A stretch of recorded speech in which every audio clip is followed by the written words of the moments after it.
अस्सलाम वालेकुम, आकाशा यासीन आपसे मुखातिब है। इस वक्त हमारे साथ स्टूडियोज में बहुत ही प्यारी सी खूबसूरत सी सपना शाह मौजूद है।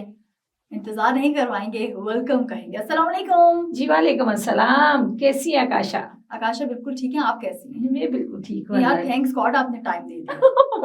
नहीं तो जितनी आपने मिन्नतें करवाई हैं, आ जाएं आ जाएं आ जाएं। यार आपको तो पता है कि हम आर्टिस्ट जो है बिजी होते हैं, जरा काम वाम मिल जाता है, कभी कभी तो बिल्कुल ही फारग बैठे रहते हैं और कभी कभी इतना होता है कि नींद पूरी करने का, खाने का भी टाइम नहीं मिलता। तो अल्लाह का शुक्र है कि बस बिजी है, काम मिल रहा है। नहीं, आज आज आजकल कौन कौन से प्रोजेक्ट्स जो हैं? आजकल मैं और लाइफ के साथ जो है वो काम कर रही हूँ। मेरे दो प्रोजेक्ट जो है, एक तो ऑन एयर है और एक जो है और लाइफ के लिए जो है, ड्रामे का नाम नहीं बताऊंगी लेकिन जो अच्छा होता था, हम बचपन में कोई ड्रामा देख रहे होते थे, हम कहते थे यार कोई ऐसा बंदा मिल जाए जो इसकी लास्ट एपिसोड के बारे में बता दे तो हमें पता चल जाए कि लास्ट एपिसोड में क्या होना है। एक्चुअली बात ये कि लास्ट एपिसोड के जो होते हैं ना, वो हम आर्टिस्टों को खुद को भी नहीं पता बीच बीच में, क्योंकि वो सीन्स जो होते हैं जिस आर्टिस्ट के साथ आपकी स्टोरी या परफॉर्म आपने करना होता है वही चल रहे होते हैं, बाकी स्टोरी का हमें खुद भी पता नहीं होता जब ऑन एयर होते हैं। अच्छा ये भी था, जो आपके सीन्स होते हैं आपको सिर्फ उसका। हाँ ये होता है ना कि भी अच्छा, जिस आर्टिस्ट। अच्छा मुझे लगा कि पूरे ड्रामा में जो भी कैरेक्टर्स हैं वो सभी एक सेट पे मौजूद होते होंगे और जिस चीज का होता होगा वो अपनी अपनी बारी पे आके अपना कर, ऐसा नहीं होता? नहीं ऐसा नहीं होता। जिसके साथ होते रिकॉर्डिंग होती है, उस दिन सीन होते हैं, सिर्फ उसी आर्टिस्ट को बुलाया जाता है और फिर परफॉर्म किया जाए। ये नहीं है कि सबको एक दिन ही इकट्ठे कर ले, नहीं जिनका होता है वो उनकी फिर डेट्स होती है। सच एक सवाल का जवाब देना कि कितनी मर्तबा अपना जो ड्रामा था वो टीवी पे देखने का मौका मिला है, टाइम मिला है, बल्कि टाइम। अब यकीन जानिए मुझे तो टाइम मिलता ही नहीं है।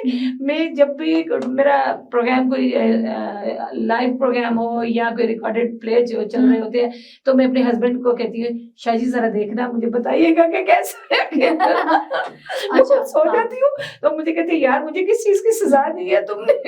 अच्छा किस चीज की सजा, देखो ही देखो। अच्छा होता है किसी जगह गए और कोई फैन ऐसे मिल गया, भाई ऑटोग्राफ प्लीज, एक सेल्फी लेने दीजिए, कैसा फील होता है? अच्छा फील होता है जब आपको कोई पहचान लेता है और इतने प्यार से रिस्पेक्ट से आपके साथ कहता है मैंने आपके साथ में सेल्फी लेनी है, तो अच्छा लगता है। अच्छा लगता है और दिल करता है कि जो जिस काम के लिए इस फील्ड में आए थे वो काम हो गया। हाँ ऐसा लोगों की मोहब्बतें और चाहते आपके साथ होना कितना ज्यादा जरूरी होता है? बहुत जरूरी होता है। उसके बगैर आप सही काम नहीं कर पाते। हाँ जाहिर सी बात है, देखिए जब आप काम कर रहे होते हैं अगर आपको उसका रिस्पांस नहीं मिलता तो फिर उस काम का फायदा ही कोई नहीं है। तो अंडरस्टूड बात है कि जो भी है, चाहे आप हैं मैं हूँ, जो भी इस फील्ड में आता है तो अपने एक नाम के लिए, एक मकाम के लिए आता है, मेरा एक नाम हो, मुझे लोग पहचाने। तो कोई भी शख्सियत है, चाहे आप किसी ने मोटिवेट किया था, कोई ऐसी पर्सनालिटी थी जिसको देख के हुआ कि नहीं मुझे भी ये काम करना है, मुझे भी एक आर्टिस्ट बनना है, या फैमिली बैकग्राउंड था? नो फैमिली बैकग्राउंड में हमारा तो हम अल्हम्दुलिल्लाह सैयद फैमिली से बिलोंग करती हूँ और हमारी फैमिली जो है उस बहुत स्ट्रिक्टनेस किस्म का जो माहौल है हमारी फैमिली, इतनी स्ट्रिक्टनेस है हमारे में कि जो फीमेल होती है वो बगैर दुपट्टे और बुर्के के बाहर ही नहीं निकलती है, ठीक है। तो लेकिन ये है कि मुझे बचपन से ही शौक था, मैं देखती थी टीवी पे, रेडियो पे, जब बहुत छोटी थी जब रेडियो पे वो ड्रामा वो चलता था तो मैं कहती ये मेरा दिल करता था ये काश ये रेडियो से बाहर आ जाए मैं देखूं, और जो टीवी से मैं आते थे मैं कहती अल्लाह कितनी खूबसूरत है, पता नहीं ये कहाँ रहते होंगे, ये कहाँ रहते होंगे, ये स्क्रीन पे आने वाले लोग हैं कि आया ये कभी जमीन पर पाँव भी रखते हैं या नहीं रखते। जब आप स्क्रीन पे किसी को देखते हो तो आप यही सोचते हो। बिल्कुल।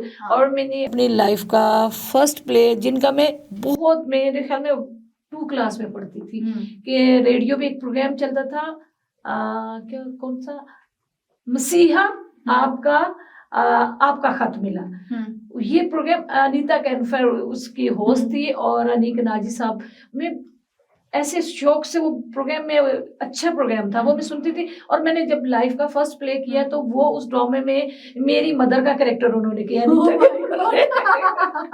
और उन्होंने मुझे फ्लावर्स भेजे, लेटर भेजा, यानी कि एप्रिशिएशन लेटर जो हाँ। एक होता है वो भेजा, और मैं इतनी खुश, पूरे हमारे एरिया में, गांव में, स्कूल में सबने कहा उई ये देखो जी, इसको जो है ना रेडियो वालों ने फूल भेजे, और सब कहे अच्छा ये फूल कैसे आए आपको, आपने रेडियो तोड़ के निकाला है उसमें से। हाँ। अच्छा, पहली आपने अपने पहले प्रोजेक्ट का तो जिक्र किया, लेकिन पहली सैलरी का जिक्र हम कर दें। पहली सैलरी कितनी मिली? अच्छा, मैंने ना 93 में जो है वो स्टार्ट किया, ठीक है, और तब मैं 14 साल की थी। 14 साल की थी जब मैंने, और मुझे कितना मेरा वो प्ले कितने दिन, 48 डेज जो है मैंने थिएटर से स्टार्ट किया। 48 डेज जो है हमारा वो ड्रामा ऑन लाइव चलता रहा, और मुझे उसमें मिले थे आई थिंक 7-8 हजार मेरे ख्याल में। 93 में 7-8 हजार उस टाइम में। उस टाइम ये तो बहुत अच्छा है ना जी। यानी कि अच्छा, उस पहली सैलरी का क्या किया था? अम्मा को दे दी, अम्मा ये लें आप मेरे जहेज के? नो बस मैं, मुझे जूस वगैरह पीने का बहुत ज्यादा शौक था, मैं बर्गर्स बहुत ज्यादा खाती थी, तो बस जो थे बस कपड़े, जूते और बर्गर्स, और ये चीजें बस खानी, बस इस पे लगा दी। अच्छा, खाने में सबसे ज्यादा क्या पसंद है? मुझे खाने में, मुझे तो जो है दाल चावल बहुत अच्छे लगते हैं, और कीमा। दाल चावल, अच्छा ये तो बहुत अच्छा लगता है। बनाती क्या अच्छा है ये भी बताएं। मैं सभी चीजें अच्छी बना लेती हूँ। वैसे ये आपके हस्बैंड से कॉल करके पूछना पड़ेगा कभी कि सपना शाह जो है वो क्या क्या बहुत अच्छा बनाते हैं। मैं बेवकूफ भी बहुत अच्छा बनाती हूँ। अच्छा, हुआ कभी किसी को बेवकूफ बनाया? हाँ, एक ही को बनाया था, वही मेरे हस्बैंड बन गए। अच्छा, लाइफ का कोई ऐसा मोमेंट जो नहीं भूलता? अच्छा, एक बार हम ड्रामा कर रहे थे लियाकत हॉल में, तो एक जर्नलिस्ट आए, कहते हैं आज सपना में आपकी ना वो पिक बनाऊंगा, जब आप जहर पीती हैं उसमें मैं जहर पी लेती हूँ ना, जहर पी के यानी कि सुसाइड करती हूँ, तो कहते हैं जब आप जहर पी के आप गिर रही होंगी ना, मैं उस वक्त आपकी ना तस्वीर बनाऊंगा। मैंने कहा ठीक है। कहते हैं आपने इस तरह इस रुख के पे जो है ना वो करना है। मैंने कहा ठीक है। अब मैंने जैसे ही वो पॉइजन जो है वो लिया, और मैं ऐसे गिरने लगी, मुझे डर से आवाज आई, oh my God! और सारी पब्लिक जो है ना वो हंसी है ना, और मैं मरते मरते मेरी भी हंसी निकली, पता चला। वो कैमरामैन नीचे गिर गया। अब पूरा ड्रामे की ऐसी की तैसी होगी। उसके बाद हीरो भी इतना रोने वाला सीन, एक लड़की जो है वो जहर पी रही है, उसके बाद उसे मरना है, हीरो छोड़ के जाता है, और उसके बाद फिर वो उसी में जहर पीती है, फिर हीरो वापस आता है। अब मैं हंसी हूँ, हीरो भी उधर से जहर पी के आ रहा है, उसने देखा ये क्या, ये हंस रही है, तो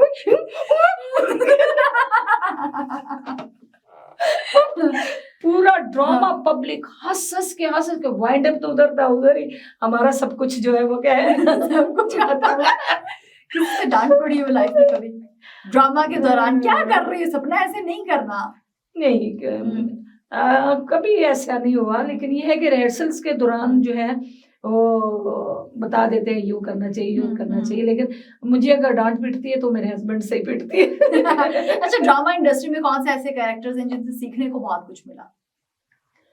जो हिस्टोरिकल प्लेस होते हैं उनमें आपको, जितने भी आप सीनियर्स के साथ काम करते हैं, और इंसान सीखता तो पूरी लाइफ ही सीखता रहता है, और हर रोज कुछ ना कुछ इंसान सीखता है।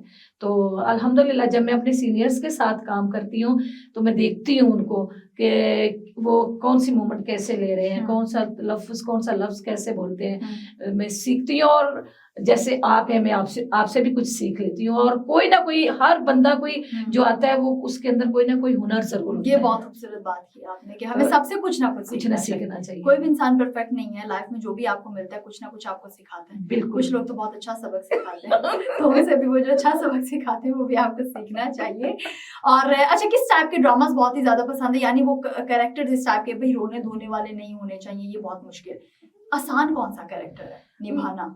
मुझे सभी कैरेक्टर्स अच्छे लगते हैं, और वैसे भी जो संजीदा और रोने धोने वाले मुझे वैसे ज्यादा अच्छे लगते हैं। तो वो आसानी से कर लेते हैं? हाँ, आसानी से नहीं, मैं कॉमेडी भी करती हूँ, मैं अल्हम्दुलिल्लाह। मुझे नहीं पता, आपको तो, आप तो मेरे साथ खुद काम करती हैं, तो आप मुझे ये बताएं भाई, आप आपको मेरा रोने वाले कैरेक्टर अच्छे लगते हैं या आपको कॉमेडी अच्छी लगती है? नहीं, वैसे मैं वर्सटाइल आर्टिस्ट हूँ। नहीं, हमारे तो पूरे शो में ऐसा होता है कि अगर आप नहीं होती तो ऑनेस्टली वो शो तो होता ही नहीं है ना। तो आप हैं और उसकी वजह से हमारा शो जो है वो बहुत ही हिट जा रहा है, बहुत ही अच्छा होता है। तो यही खूबसूरती होती है हमारी। और जो आपका कैरेक्टर है वहाँ पर पता नहीं कहाँ से वो थैंक्स गॉड के वो जो चौधरी साहब है उनके माइंड में ये चीज आ गई कि सपना को ये वाला कैरेक्टर देना है जिसकी वजह से शो जो है वो उड़ जाएगा। तो इस वजह से शायद बहुत अच्छा हो रहा है। नहीं, ये असलम मुगल साहब की मोहब्बत है, उनके बड़ापन है कि उन्होंने मुझे अच्छा, रखा। मैं उनको चौधरी साहब बोलती हूँ। उनका नाम असलम मुगल साहब है। और थैंक यू आप पूरी टीम का कि आप सब ने मुझे इतना प्यार दिया, इतनी मोहब्बत दी। और आकाश आपका बहुत शुक्रिया, आपने मुझे यहाँ भी बुलाया अपने प्रोग्राम में। कुछ लोग होते हैं वो डिजर्व करते हैं, वो डिजर्व करते हैं अच्छे अच्छे प्लेटफॉर्म, वो डिजर्व करते हैं हर अच्छी जगह पे जाना, वो डिजर्व करते हैं पब्लिक के साथ, मतलब लोग भी जानना चाहते हैं आपके बारे में, क्या खाती हैं, क्या पीती हैं, जमीन पे पाँव रखती हैं या नहीं रखती हैं, तो हमें बताना पड़ता है उनको। इस वजह से आज आपको हमने यहाँ पर बुलाया। बहुत शुक्रिया आपका, अपने प्रीशियस टाइम में से आपने टाइम निकाला सिर्फ और सिर्फ हमारे लिए। Thank you so much. अच्छा, आपने मुझसे ये तो पूछा ही नहीं है कि भाई मेरे बच्चे कितने हैं, शादी कहाँ की, ये तो पूछा ही नहीं है। मुझे लगी नहीं ना आपकी शादी हुई है, तो फिर मैं क्यों पूछूं? क्यों भाई? वो आप बार बार शाजी शाजी कह रहे हैं, बस शाजी तक ही रहते हैं। और क्योंकि वो अच्छा नहीं कभी हुआ आप बता देती है मेरे इतने बच्चे हैं। तो आपको पता है, मैं आप फर्स्ट टाइम जब मिली थी आपने मुझे पूछा, मैंने आपको बता दिया। अल्हम्दुलिल्लाह मेरी 4 बेटियां हैं। जी बिल्कुल, और बेटा भी है। 5 बच्चे हैं अल्हम्दुलिल्लाह। और शादी भी मैंने इसी फील्ड में की है, ड्रामा फील्ड में। मेरे हस्बैंड भी आर्टिस्ट भी हैं, राइटर भी हैं, डायरेक्टर भी हैं और बहुत अच्छे हस्बैंड भी है। मल्टी टैलेंटेड है। शादी को कितना अरसा हो गया? हमारी शादी को ना पूछे ना। नहीं बता दें। नहीं अब आपको 4 ही हम सब कुछ पूछे तो आप बता दें। मेरी शादी को अल्हम्दुलिल्लाह 26 years. Love marriage, arrange marriage? Love marriage. और देख लें भाई, लव मैरिज। अच्छा, वो ऐसा होना चाहिए कि अगर आप लव करो तो फिर आपको शादी कर लेनी चाहिए। बिल्कुल लव करते हैं। और दूसरा ये कि जब आप अपनी लव मैरिज करते हो ना, तो फिर आपको बहुत सी चीजें जो है वो सोचनी पड़ती हैं कि यार अब मैंने अपनी पसंद की शादी की है, अब चाहे जो भी है, जैसा भी माहौल है, मैंने इसमें जो है ना गुजारा करना है, सरवाइव करना है, कुछ भी हो। लेकिन जब आप माँ बाप की पसंद से कर लेते हो, लेकिन मेरा अब एक्सपीरियंस ये है कि आपको अपने वालिदैन की भी जो है वो पसंद से शादी कर लेनी चाहिए। क्योंकि अगर आपका कभी कोई मसला होता है तो फिर फौरन आप अपने फादर मदर को जो है ना, पेरेंट्स को आप बता सकते हैं कि यार हमारे साथ ये इश्यू है, ये प्रॉब्लम है। लेकिन जब आप खुद लव मैरिज करते हो ना, तो उसके में बहुत सी चीजें आपको जो है ना। एग्जैक्टली। औरत की खुशी का राज और औरत की खूबसूरती का राज शादी के बाद आई थिंक अच्छा हस्बैंड है। जी बिल्कुल। अगर नहीं है तो फिर तो भाई वो कहते हैं ना, वॉट लगा देते, औरत खुद अपनी वॉट लगा देते, ना हंसना, हर वक्त गुस्से में रहना, ये करना वो करना। बहुत शुक्रिया सपना, आज आप हमारे साथ यहाँ पर मौजूद थी और बहुत अच्छा लगा आपसे चटपटी गुफ्तगू करके। इसी के साथ ही अपनी मेजबान आकाशा यासीन को दीजिए इजाजत। खुदा हाफिज।